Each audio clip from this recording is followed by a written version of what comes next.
Focando agora em Abraham Kuyper e a visão dele a respeito de pobreza, a abordagem dele sobre a questão social, principalmente a questão da pobreza, foi detalhada em 1891, em uma palestra que ele intitulou A Questão Social e a Religião Cristã.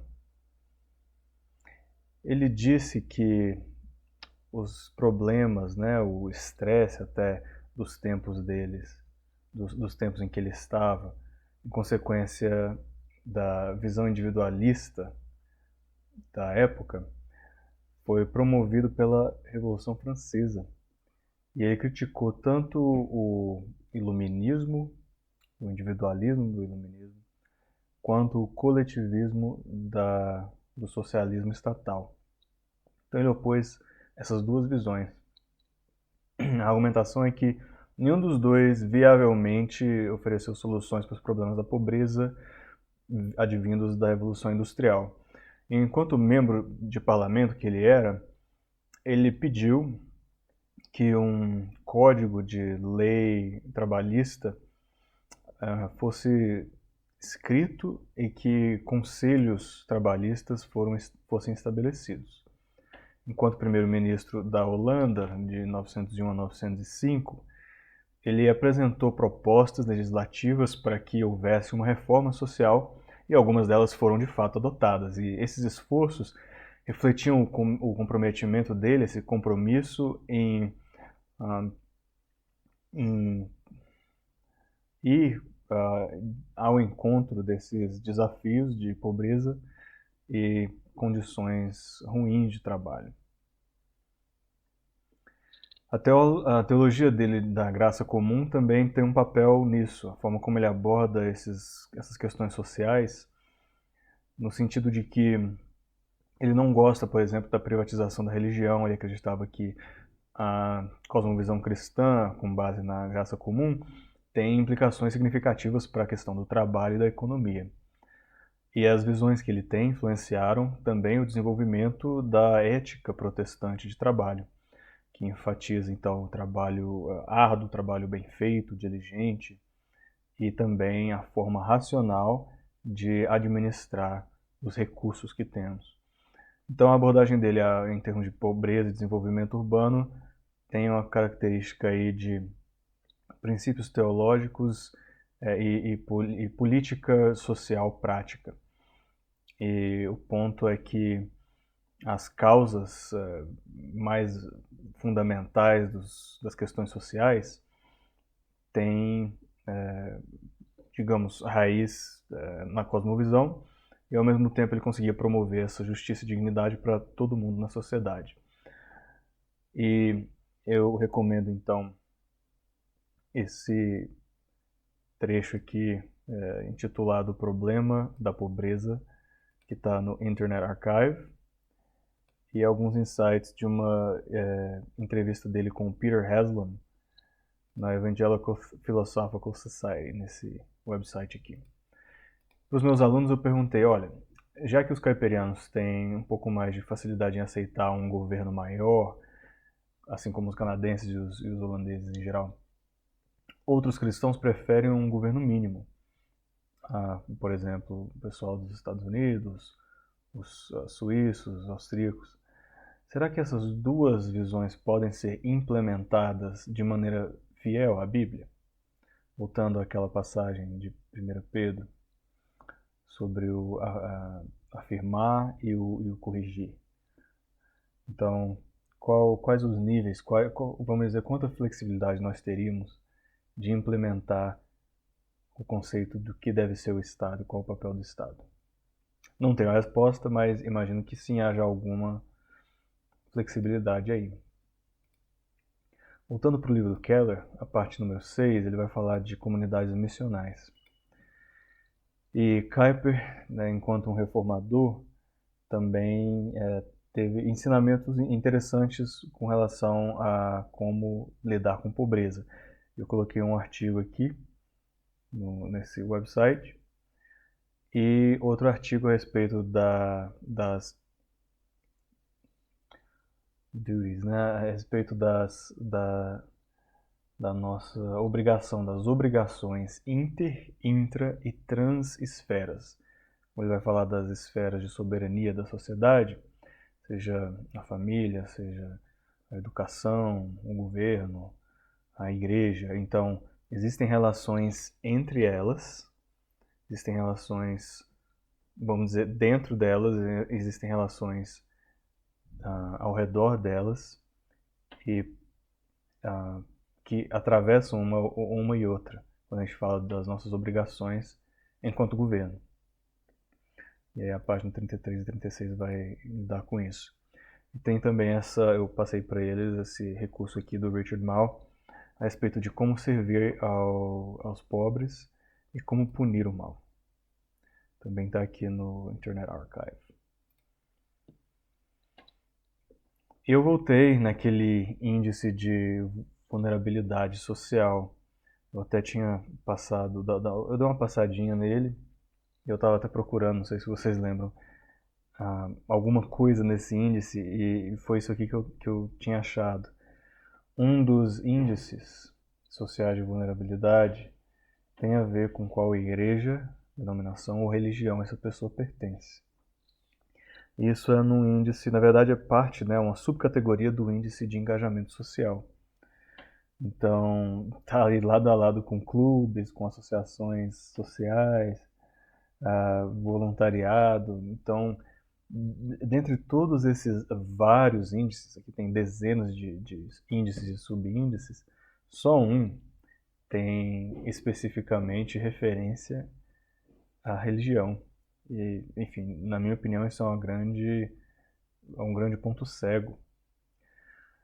Então essa aqui é uma outra tabela, eu coloquei um link também e eu perguntei para os meus alunos qual é a sua responsabilidade, qual o seu papel e a sua missão em desenvolver melhores índices de vulnerabilidade social. E deixa eu tentar ser um pouco mais claro a respeito de vulnerabilidade social. Talvez eu até faça isso mais à frente. Mas o que a gente está tentando dizer com isso é ser ciente, estar ciente da diferença de poder, de vulnerabilidade, de risco entre, digamos, uma criança com deficiência física cristã nascida em uma teocracia islâmica. Essa criança está muito vulnerável. Se comparado com uma pessoa em um país cristianizado, digamos, uma mulher bem de vida, financeiramente falando, sem nenhuma deficiência física ou mental, que é cristã. Então, em um país cristianizado, uma mulher cristã adulta, de boa saúde, ela não está em tanto risco.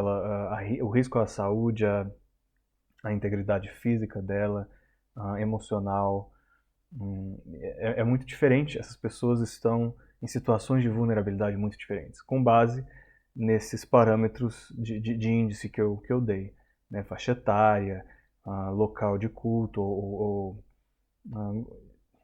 permissão, né? Liberdade de religião em determinada nação.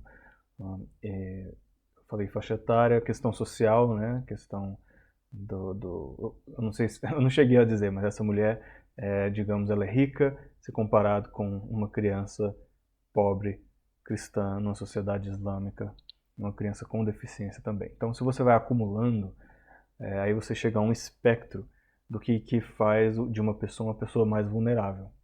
E você acumula esses fatores.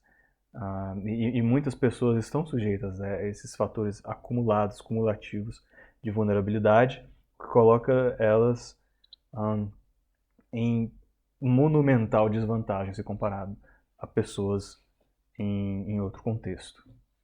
Não é disso que a gente está falando, a gente precisa identificar isso para a gente saber como melhor servir as outras pessoas e como melhor identificar o nosso privilégio, né, a nossa posição de fala. Enfim, eu também trouxe aqui eu até coloquei isso também no curso de discipulado, uma forma de se avaliar quais são os ídolos do nosso coração. A gente está falando de como melhorar uma sociedade, e a sociedade é feita de pessoas e as pessoas têm um coração de adoração, seja a adoração a quem eles devem adorar ou uma adoração a deuses falsos.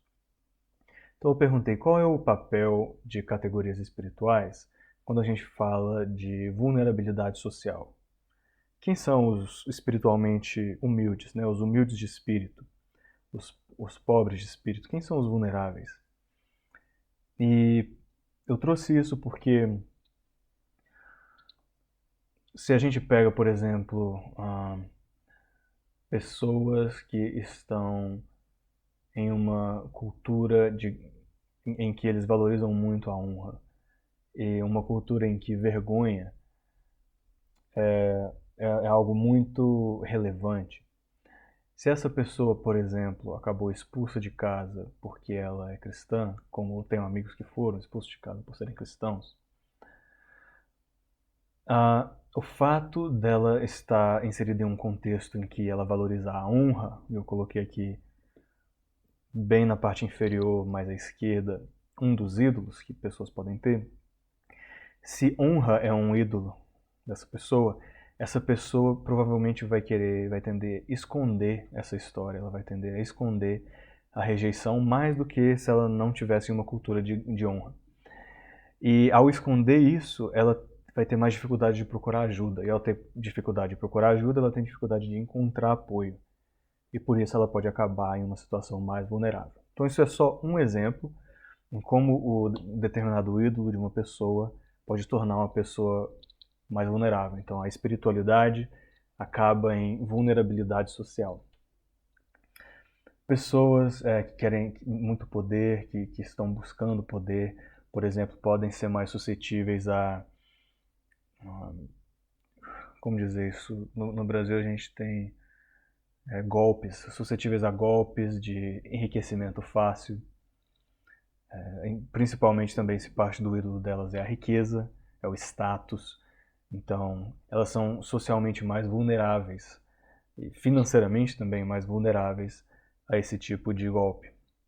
Enfim, então eu deixei aqui essa tabela. É uma tabela sensacional, ela foi adaptada de vários teólogos, entre eles o Tim Keller e o Greg Johnson. E ela ajuda a gente a identificar as pessoas ao nosso redor e em nós mesmos qual é o nosso ídolo, ou seja, aquilo que nós buscamos no íntimo do nosso ser, que tipo de preço a gente está disposto a pagar, seja o preço da solidão, seja o preço de ser codependente, seja o preço de não ter liberdade.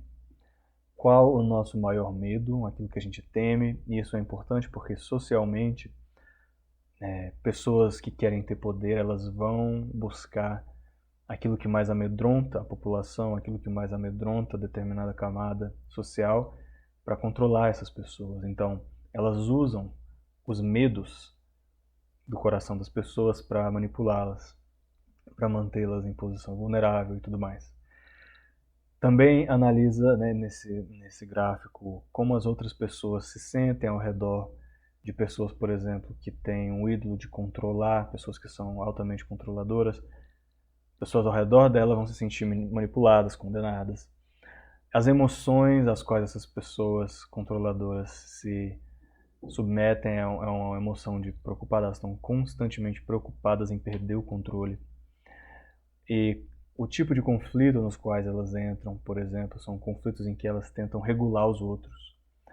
E elas buscam o controle porque existe algo na imagem dela divina, a imagem que nós carregamos de Deus, que é bom, que tem alguma relação boa com o controle. Porque o universo é um universo controlado, foi um universo de perfeita ordem, criado no Éden. Era um universo previsível, um universo em que não havia medo e nós tínhamos total domínio desse universo. Então, existe aí uma emoção e uma busca por algo bom, mesmo que ela esteja agora misturada em buscas ruins. E como que Jesus, eu amo essa coluna, é uma coluna que mostra como Jesus lidou com esse problema, o problema do controle, o problema do ídolo do controle. Ele entregou o controle, ele se submeteu e foi obediente por nós. Isso trouxe um presente, que é o presente da justificação e da verdadeira liberdade. Então essas duas últimas colunas, elas são, pastoralmente falando, direções, elas são um direcionamento para tornar essas pessoas socialmente menos vulneráveis.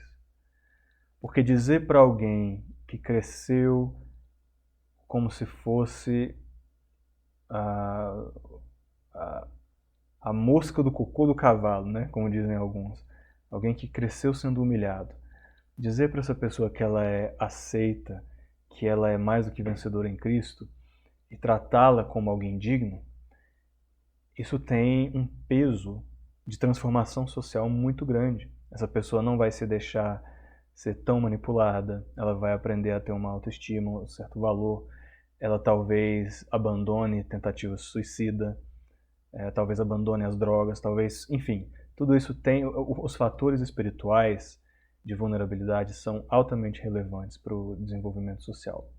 E pessoalmente eu acho que isso é o que mais falta em políticas públicas, por exemplo, em países como o Canadá, que tem uma ampla legalização de entorpecentes, não de todos, mas eles têm um grande problema com drogas. E eu acho que, dado o secularismo e a falta de direção desse pluralismo desenfreado do Canadá, as pessoas acabam sem chão, sem norte, e agora eles estão lidando com um grande problema. Inclusive passaram a legalizar o suicídio assistido como se fosse uma solução para o problema. E, enfim, estão dando tiro no pé e estão tendo muita dificuldade de lidar com pessoas que simplesmente se sentem sem direção, sem chão, sem propósito de vida. Depois de tudo isso, eu falei, olha, vamos tentar fazer então um índice de vulnerabilidade social que a gente mesmo cria. E eu falei, para isso vamos considerar dinâmicas de poder, dinâmicas de dinheiro, dinâmicas de fama e dinâmicas de prazer. Eu acho bastante importante esses quatro parâmetros. O parâmetro do poder, ele traz certo tipo de capacidade de ação, uma capacidade de agência, que não é muito quantificada. É muito difícil você dizer, fulano tem 90 de poder e ciclano tem 95 e Beltrano tem 34 de poder. Você não quantifica poder dessa forma. Com exceção do dinheiro. Ou até com exceção, tem também a questão de quantos seguidores você tem na sua rede social. Isso é quantificável. Então, o poder de influência, os influencers conseguem quantificar o poder que eles têm por meio de quantas pessoas eles têm inscritas no canal deles. Ok. Mas mais comumente, o dinheiro, que é uma subcategoria de poder, é quantificável. Então, pessoas com maior dinheiro, as pessoas mais ricas do mundo têm maior poder e você consegue comparar o valor monetário delas, enfim, quanto que elas valem enfim, você pode usar isso como índices de vulnerabilidade. Então, pessoas que têm menos dinheiro, elas têm menos poder e elas estão mais vulneráveis. E pelo menos isso é quantificável. É difícil dizer, porque assim, quando você pega uma instituição, um grupo, a sua família mesmo, quem tem mais dinheiro, às vezes sim tem mais poder, mas às vezes não é quem tem mais dinheiro que tem mais poder. Às vezes é quem tem algum tipo de autoridade não identificada, autoridade que é só implícita. Ela está lá, ela está sob a pele, mas todo mundo sabe que fulano é quem manda, independente de quem seja a pessoa que ganha o pão. Quem manda é quem tem essa autoridade intrínseca, implícita. Então, poder e dinheiro, às vezes, são correlatos, às vezes não. É por isso que eu coloquei eles como categorias separadas. Fama, status é relativamente quantificável, com base em quantas pessoas te conhecem, se o seu nome está na boca do povo ou não e tal. Prazer também é um indicador. Então, pessoas que têm muito poder, elas, digamos assim, socialmente podem estar menos vulneráveis. Pessoas que têm muito dinheiro, elas têm algum nível de liberdade para não estarem tão vulneráveis. Pessoas famosas e pessoas que têm grande acesso a prazeres. Pessoas que podem fazer basicamente tudo que querem, podem consumir o que querem. Então, a busca por prazer, a busca por fama, a busca por dinheiro e a busca por poder, elas se tornam objetivos de grande parte da sociedade. A pessoa quer só o suficiente para ter uma vida tranquila, ter o prazer da segurança, do conforto. Outras querem ganhar o suficiente para pagar os vícios deles, para pagar, não sei, um determinado estilo de vida que é super caro. Então, pessoas buscam isso. E a busca por essas coisas gera uma dinâmica de vulnerabilidade. Uma pessoa que tem uma busca desenfreada por prazer vai estar mais vulnerável. Uma pessoa que tem uma busca desenfreada por dinheiro, por poder, vai estar mais vulnerável. Enfim. Então, a gente tem que considerar essas buscas, porque elas estão relacionadas aos ídolos do nosso coração. E aí eu também pedi que eles listassem causas de pobreza. E a gente chegou a listar 8 causas aqui. Uma é, às vezes a pessoa é muito gananciosa, ela acaba investindo no que não deveria, ou abocanhando mais que consegue. Vamos dizer, isso é uma expressão inglesa, né? O olho dela foi maior do que a barriga, digamos assim, e ela acabou perdendo tudo. Então, por ganância, ela ficou pobre. Uma pessoa que resolveu roubar, foi pega, ficou pobre. Ou uma pessoa que resolveu entrar em um determinado conflito, ou um país que resolveu entrar em um conflito com outro país, e esse conflito acabou drenando seus recursos, sejam conflitos legais, sejam conflitos bélicos, e, enfim, isso acabou drenando o dinheiro deles, os recursos deles. Às vezes, por ignorância, a pessoa simplesmente não sabe como usar o dinheiro, não sabe como funcionam linhas de crédito, não sabe trocar dinheiro, não sabe investir e tudo mais. E ela acaba, então, perdendo o dinheiro que ela tem. Preguiça, ela nunca nem conseguiu dinheiro, ou não quis administrar de maneira sábia o dinheiro que tem por preguiça.